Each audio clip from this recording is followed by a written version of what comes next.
Okay, so let's say I'm trying to make this kind of 4-tray organizer here, and let me just move the screen a little bit. There you go.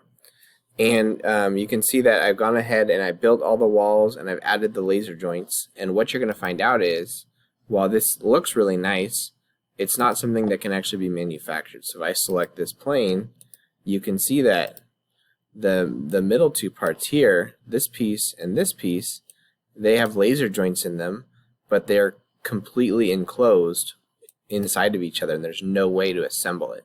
Okay, because the laser joints that are in there in the middle, you can't like magically like get the wood inside the other piece, right? And so this is a problem when you have pieces like that that are crossing each other, that you want to have some kind of method for assembling. And so this is where we're going to learn another type of what we'll call laser cutting joinery, in which we create a like a slot joint.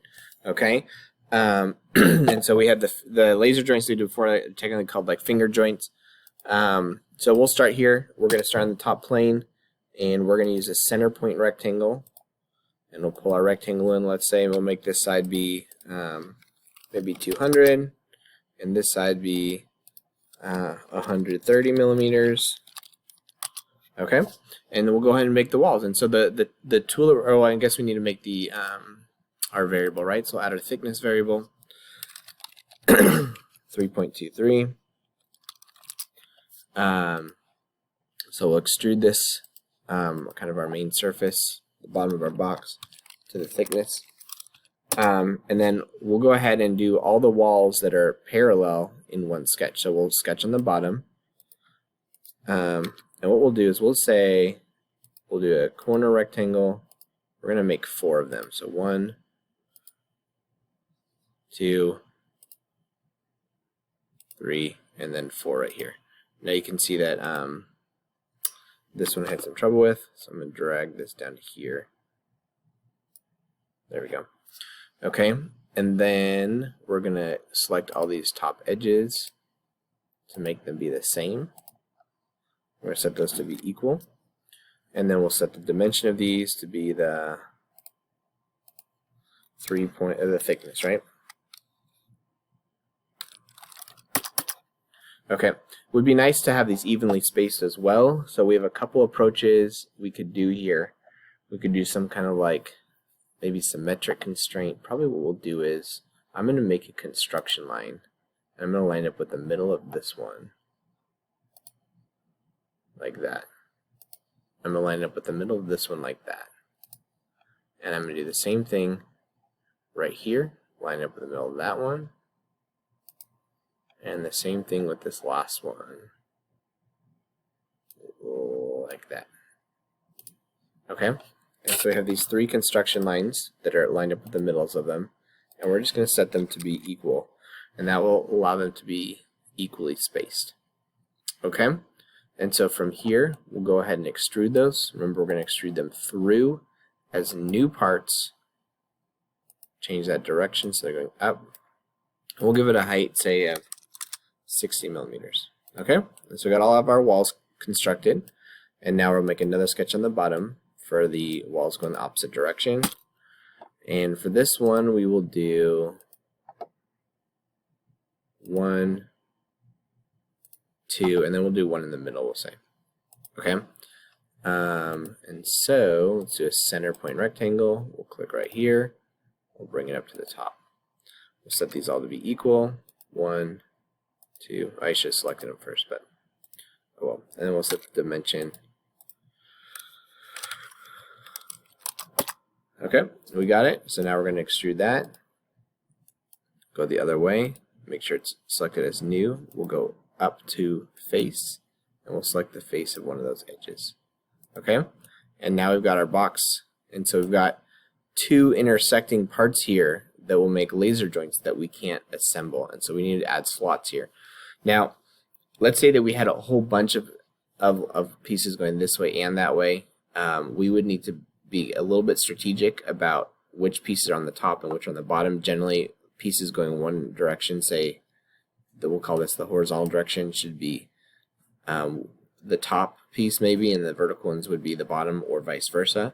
but like we wouldn't want this one to be above and this one to be below. We should have these both be on the same side.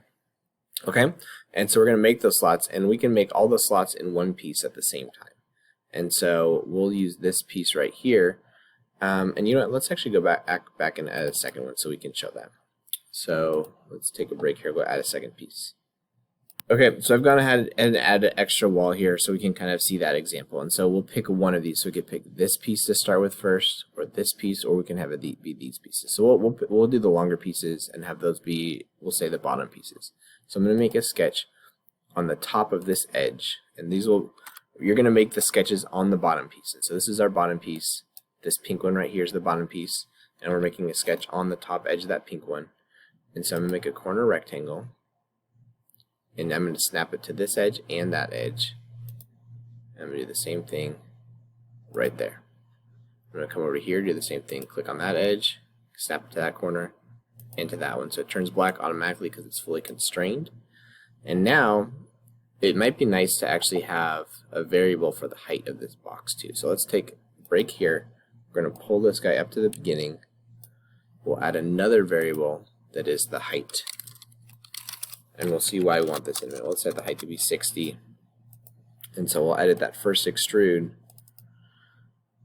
Nope, not that first one. The second extrude to have that height. Okay, to use the height variable. Okay, and the key here is because we're going to extrude this slot to be half the height. And so I've sketched those two squares. I'm going to go ahead and extrude them.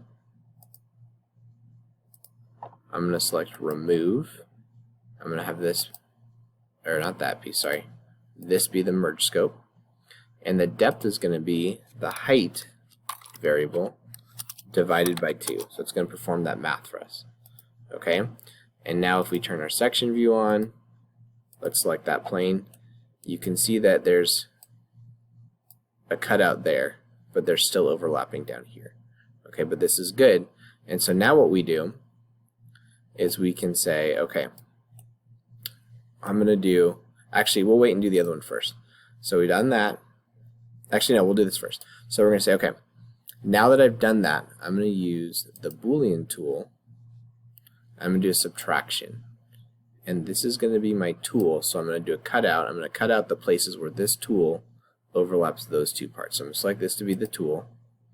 And the targets are going to be this piece and that piece.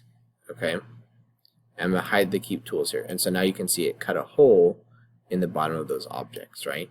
And you click the keep tools and it will keep that piece that you just cut it with. And so we clicked this piece as the tool that we're cutting with and these pieces as the target's getting cut, and you can see it eliminated the places where they overlapped. And this is important because we don't want anything to happen when we add the laser joints later. If it's overlapping, it will still try to generate laser joints there. Okay, so that's done. Let's go ahead and adjust that section view again so we can see it. And so if we back up to here, we can see that there's no longer an overlap there, right? So those pieces have cut out during that, in that little intermediate area where they're overlapping. Okay, and so that's good. We'll do the same thing on the other part. Okay, so we're going to go ahead and make another sketch on this piece. This will be the other bottom piece. So sketch on that little top edge there. We'll just do the same thing where we add the two little squares. Oh, didn't select it. There you go. Snap it to the edges, so this edge and that edge. Snap it to this edge and that edge. Same thing here. Okay, and now we're going to extrude that. We're going to remove it. We're gonna merge. Our merge scope is going to be this part right there. The distance is going to be the height divided by 2. Now, I have an equal distance on these slots. You actually don't have to do it that way, but that's probably the way that you are going to get it the strongest potentially. I guess you could make the slot not go as deep, and so the lower the slot is kind of like smaller, and then that might be pretty strong too because you have the laser joints holding this piece down at the bottom. I don't know, but anyway, so we got this done. Now we want to do that Boolean again to subtract them. if I can find it, where's my, here we go, Boolean feature, subtract, this will be my tool, these will be my targets, it's going to cut them, and you can see that we got those holes cut there too. Okay, and now all that's done, all that's left to do is we'll do the laser joint, and we're just going to select all of these. Oh, let me select them all at once. Oh, gotta do it that way. That's why. There you go. Got all my parts selected. And you can see it generate those laser joints. Okay. And if we do the auto layout, we can inspect it a little closer.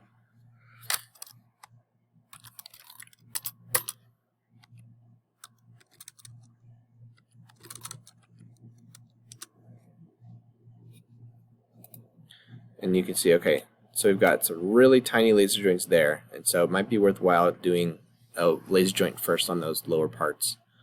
But you can see that for the pieces in the middle, they've got these slots in them that will allow them to slot together. Okay. So maybe worthwhile in going and doing this though. Let's say we, in the laser joint, let's deselect this piece and that piece. Actually, no, let's not do that. Let's do this. Actually, yeah, sorry. We'll deselect this piece and that piece. Okay, and press the check mark. I'm going to drag this guy up above that first laser joint. I'm going to make a new laser joint feature, and I'm just going to cut the laser joints here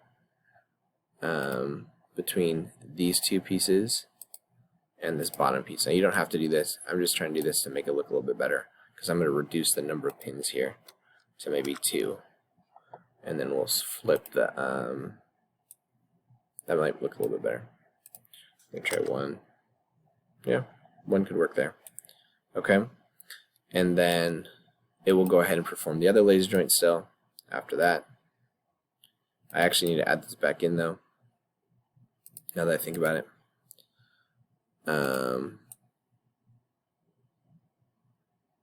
And then there we go. So we got a little bit cleaner there. Not sure how much that would matter, but I think it looks a little bit better.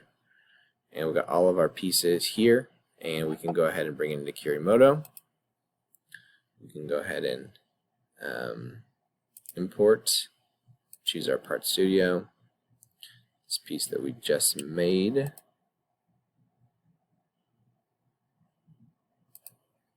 Okay, and we can go ahead and go to preview. Alright, and there we have it. Got something here ready to laser cut. You've got 1, 2, 3, 4 pieces here with slots in them, and we're ready to go. Okay, so now you can go ahead and make an object or some type of device using laser joints and slotting joints. Okay,